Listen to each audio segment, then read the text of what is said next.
हिंगोली जिल्ह्यातील वसमत तालुक्यातील मौजे गिरगाव शिवारात धुऱ्याचा वाद समोर आलाय।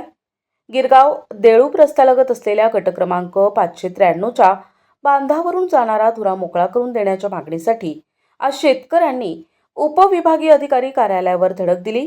यावेळी प्रशासनाला मागण्यांचं निवेदन सादर करण्यात आले।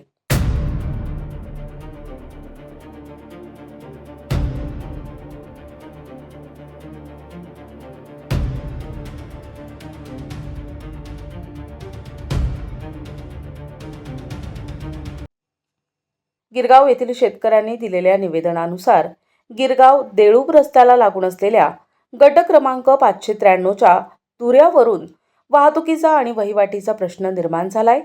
हा धुरा अनेक दिवसांपासून बंद असल्यानं शेतकऱ्यांना शेतात ये-जा करण्यासाठी मोठ्या अडचणींचा सामना करावा लागत आहे।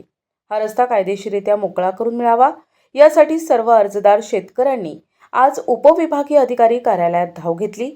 यावेळी गिरगाव येथील शेतकरी नरोबा डाकुलगे, मारुती पोटले, दत्ता कराळे, रावसाहेब कराळे, बळवंत कराळे, गोदावरी कराळे, ऋषिकुमार वारे, गंगाराम दुधाट, गजानन दुधाट, गोविंदा दुधाट आणि गोविंदा कराळे यांच्यासह अनेक शेतकरी उपस्थित होते। प्रशासनाने त्यावर त्वरित तोडगा न काढल्यास पुढील पाऊल उचलण्याचा इशाराही यावेळी शेतकऱ्यांनी दिलाय। गिरगाव येथील रहिवासी असून माझा गट क्रमांक 572 आहे।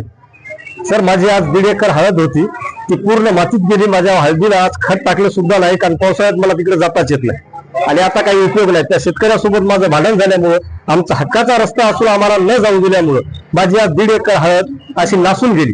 तिला खत नाही, पाणी नाही। आज मला उपासमारीची वेळ आली माझ्यावर या रस्त्यापायी। जर हा रस्ता असता तर योगायोग आज माझं कुटुंब सगळं सुखी असतं। मी आमची एवढीच तहसीलदार साहेबांकडे मागणी होती, मंडळ अधिकारी साहेबांकडे आम्ही आज दिली, त्यांची ओसी पण आहे आमच्याकडे। आमची मागणी एवढीच होती, आम्हाला जे आमचा हक्काचा रस्ता आहे तेवढा मोकळा करून द्यावा एवढी विनंती केली। साहेबांनी आम्हाला असा एक शब्द दिला आणि सहकार्य करतो, पण आता काय होते काही नाही। आज दिले, बघू 8 दिवसानंतर म्हटलं सर जेवढे हद्दीत येतो तुमचा जो सरकारी रस्ता आहे नियमानुसार आम्ही करून देतो तुम्हाला। लेखी आज काही नाही दिलं। प्रतिनिधी नंदू परदेशी, NTV न्यूज मराठी, वसमत, हिंगोली।